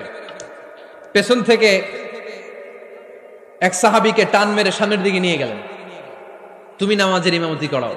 আর ওমর ফারুককে বাকিরা ধরাধরি করে পেছনে নিতে আরম্ভ করলেন।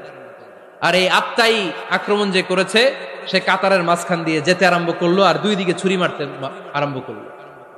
13 জন সাহাবীর গায়ে ছুরি মেরেছে, 7 জন সাহাবা স্পট ডেথ, জায়গায় মৃত্যু। এই ভয়ঙ্কর অবস্থা দেখে এক সাহাবী বুরনুস, এক ধরনের জুব্বা আছে মাথাওয়ালা, অনেকে জ্যাকেট পরছেন না এরকম মাথাওয়ালা, লম্বা জুব্বা আছে, আরবরা শীতে পরে মাথাওয়ালা, এই মাথাওয়ালা জুব্বা বের করে এক সাহাবী জালের মতো তার দিকে উড়ায় মারল। ওই বুরনুসের মধ্যে পেঁচিয়ে আবু লুলু মাটিতে পড়ে গেল আর সুইসাইড করে ফেলল, নিজের বুকে নিজে মেরে আত্মহত্যা। যেই সাহাবীকে ইমামতির জন্য দাঁড় করালেন, উনি ছোট্ট সূরা দিয়ে প্রথম রাকাতে সূরা আল কাউসার, দ্বিতীয় রাকাতে সূরাতুল ইখলাস দিয়ে নামাজ শেষ। ওমর ফারুক বেহুশ। ওমর ফারুক কি? হ্যাঁ, বেহুশ। সবাই কান্নাকাটি করতেছে, সবাই দেখতে গেলেন, এখন হুঁশ ফিরে না। মুখের মধ্যে, মুখ খুলে রাষ্ট্রের চিকিৎসক মুখের মধ্যে দুধ দিলেন, ওই নাভি দিয়ে দুধ বের হয়ে যায়। পাকস্থলী কেটে ওখান দিয়ে দুধ বের হয়ে যাচ্ছে। তারা বললো ওনারে বাঁচানো সম্ভব না, দেখেন হুঁশ ফিরে কিনা। হুঁশ ফিরলে ওনার পরে কে আমির হবে, উনি যেন প্যানেল ঠিক করে দিয়ে যায়। সবাই তাকিয়েছে ওমরে ফারুকের চোখের দিকে। আল্লাহর মেহেরবানিতে ঘন্টা খানিক পরে উনি চোখ খুললেন। চোখ খোলার পরেই বলেন নাই ও মা আমি মরে যাই। চোখ খোলার পরে উনি বলেন নাই কে মারলো আমারে। চোখ খোলার পরে উনি বলেন নাই আমার পরে নেতা কে হবে। চোখ খোলার পরে সর্বপ্রথম কথাটি ছিল আসল্লান নাস, আমার নেতৃত্বে যে ফজরের নামাজটা শুরু হয়েছিল এটাকে ঠিকমতো তোরা পড়েছিলি? আমার নেতৃত্বে যে ফজরের জামাত শুরু হয়েছিল সেটা ঠিকঠাক মতো সমাপ্ত হয়েছিল কিনা আগে বল। আসল্লান নাস, নামাজটা হয়েছে কিনা বল। সুবহানাল্লাহ বলতে পারলেন না? This is Omar, hour super hero. নেতা অনেকগুলো লাগে না, এরকম নেতা একটাই যথেষ্ট যে গোটা বিশ্বকে কাঁপায় দিতে পারে। চিল্লায় বলো ঠিক কিনা? আমরা চাই আমাদের ছেলেগুলো উমরে ফারুকের মতো বড় হোক। আমরা চাই আমাদের ছেলে মেয়েগুলো খাব্বাব, খুবাইব, সাইয়েদনা আলী, উসমান, আবু বকর রাদিয়াল্লাহু তাআলা আনহুর অনুসরণে বড় হোক। ঠিক কিনা? আমরা একটা ওমর চাই যিনি আমাদেরকে সালাতের শিক্ষা দিয়ে গিয়েছেন, ইন্তেকালের আগে বলেছেন সাল্লান নাস। এজন্য আমরা যেন নামাজ কখনো নষ্ট না করি। আল্লাহর জমিনে দিন বাস্তবায়ন আসাদ্দুহুম ফি আমরিল্লাহি ওমর রাদিয়াল্লাহু তাআলা আনহুর মতো এত কঠোর কেউ ছিলেন না। তাই দিন বাস্তবায়নে আমরা যেন কাউরে ছাড় না দেই। সবার আগে আল্লাহর দিন, সবার আগে আল্লাহর কোরআন, সবার আগে আমার ইসলাম। ঠিক কিনা? চাইলেই কেউ এদেশ থেকে ইসলামরে মিটাই দিতে পারবে না। যে দেশে আল্লাহু আকবার ধ্বনির সাথে সাথে সূর্য উঠে যায়, আল্লাহু আকবার ধ্বনির সাথে সাথে সূর্য ডুবে যায়, সে দেশে আর কিছু থাকবে না থাক আমার ইসলাম থাকবেই, আর কিছু থাকবে না থাক আমার কোরআন থাকবেই। সে ইসলামের সাথে থাকতে রাজি আছেন তো? কোরআনের সাথে থাকতে রাজি আছেন তো?